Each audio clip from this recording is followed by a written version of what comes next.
Biotin, also known as vitamin B7, इन gummies में biotin पाया जाता है। खा रहे हो ना बायोटिन, छोड़ दो खाना, आपके हेयर हेल्थ के लिए काम नहीं करेगा।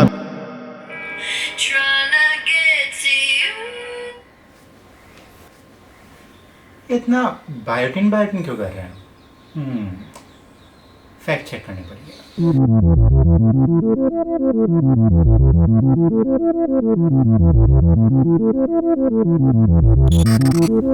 तो बायोटिन के बारे में पढ़ते पढ़ते मुझे एक बहुत इंटरेस्टिंग स्टोरी मिली। Wait, let me show you.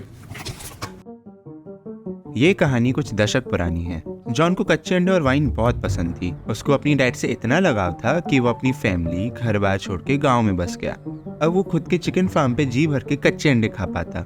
कई बार तो वो खाना छोड़ के केवल कच्चे अंडे खाता। हफ्ते में 60 से 70 अंडे चट कर जाता। लेकिन उसकी ये अनबैलेंस्ड डाइट उसे मुसीबत में डालने वाली थी। कुछ सालों में उसकी स्किन लाल होने लगी, स्किन पे स्केल्स दिखने लगे और जॉन बीमार रहने लगा, बहुत बीमार। उसे हॉस्पिटलाइज करना पड़ा। लेकिन इधर से चीज़ें कुछ इंटरेस्टिंग होती हैं। हॉस्पिटल में जस्ट कुछ दिन बैलेंस डाइट लेने के बाद जॉन पूरी तरीके से रिकवर हो जाता है। कैसे जस्ट सिंपल डाइट चेंज करने से जॉन का पूरा हुलिया ही चेंज हो गया।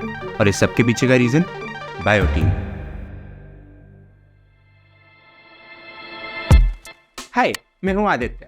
बायोटिन या फिर विटामिन B7 एक वाटर सॉल्युबल विटामिन है जो कि कुछ ऐसा दिखता है। बाकी विटामिन की तरह भी इसका रोल कोफैक्टर्स का होता है। ये कोफैक्टर्स क्या होते हैं? हमारे काफ़ी सारे प्रोटीन्स को फंक्शन करने के लिए कुछ सपोर्टिंग मॉलिक्यूल्स चाहिए होते हैं। इन सपोर्टिंग मॉलिक्यूल्स को कोफैक्टर्स बोलते हैं। आप इसको ऐसे समझ सकते हो, मान लो प्रोटीन्स हमारे मशीन्स हैं और ये कोफैक्टर्स उसके नट बोल्ट्स हैं। क्योंकि बायोटिन एक कोफैक्टर है, ये अलग अलग प्रोटीन से जुड़कर उनको काम करवाने में हेल्प करता है। अगर बायोटिन कम होगा तो फैटी एसिड्स का प्रोडक्शन भी कम हो पाएगा। लेकिन इससे स्किन और हेयर हेल्थ का क्या लेना देना? अच्छा, इमेजिन करो हमारा शरीर एक फोर्ट है और स्किन उसकी एक दीवार है। इस दीवार का काम बाहर से आ रहे बैक्टीरिया एंड वायरस से बचाना और हमारे वैल्यूएबल रिसोर्सेज को अंदर रखना होता है। अब ये दीवार किससे बनी है? फैटी एसिड से। तो अगर बायोटिन कम होगा तो ये फैटी एसिड्स बनाने वाले प्रोटीन्स ढंग से काम नहीं कर पाएंगे, जिससे हमारी दीवार में क्रैक्स पड़ जाएंगे और इन्फेक्शन होने के चांसेस बढ़ जाएंगे। रही बात हेयर हेल्थ की, तो सोचो हेयर फॉलिकल एक फैक्ट्री है जहाँ पे बाल बनते हैं और इस फैक्ट्री को सही से फंक्शन करने के लिए एक कांस्टेंट सप्लाई चाहिए होती है एनर्जी और फैटी एसिड्स की, जिसमें अगेन बायोटिन एक इम्पॉर्टेंट किरदार है। तो जब बायोटिन कम होगा तो इस फैक्ट्री में प्रोडक्शन स्लो हो सकता है या फिर बंद भी हो सकता है, जिससे हेयर थिनिंग या फिर हेयर लॉस हो सकता है। तो यस, बायोटिन जरूरी है हमारे स्किन और हेयर हेल्थ के लिए। ऑल्दो हमारे गट बैक्टीरियाज कुछ अमाउंट में बायोटिन बना सकते हैं, लेकिन ये लगभग 5% ही होता है हमारे डेली रिक्वायरमेंट का। सो हमें बायोटिन अपनी डाइट से ही लेना होता है। तो अगर आप दालें, ड्राई फ्रूट जैसे मूंगफली, बादाम, एग, मीट, स्पेशली लिवर ले रहे हैं तो आपको मोर देन इनफ बायोटिन मिल जाएगा। हाँ, काफ़ी सारे लोग मीट नहीं खाते, इनमें से मैं भी हूँ। उनका क्या? तो साइंटिस्ट ने एक स्टडी में पाया कि इवन वीगन लोगों में भी बायोटिन की डेफिशिएंसी नहीं थी, बल्कि उनको बायोटिन ज़्यादा मिला वीगन लोगों में जब उन लोगों ने वीगन्स को कंपेयर किया वेजिटेरियन और मिक्स डाइट वाले लोगों से। हाँ, इसका एक एक्सेप्शन है, अगर आप बहुत सारे अमाउंट में कच्चे अंडे खाते हो तो प्रॉब्लम हो सकती है।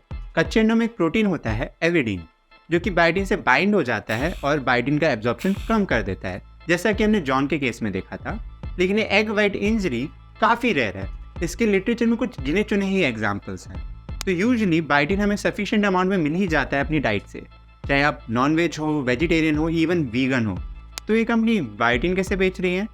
तो आंसर है टॉक्सिक मार्केटिंग और हमारी नेग्लिजेंस।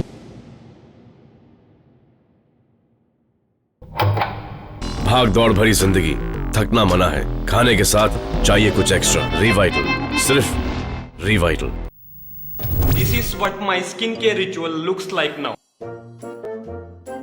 That's it. और इसमें मेरे को कितना टाइम लगा? 30 seconds बस।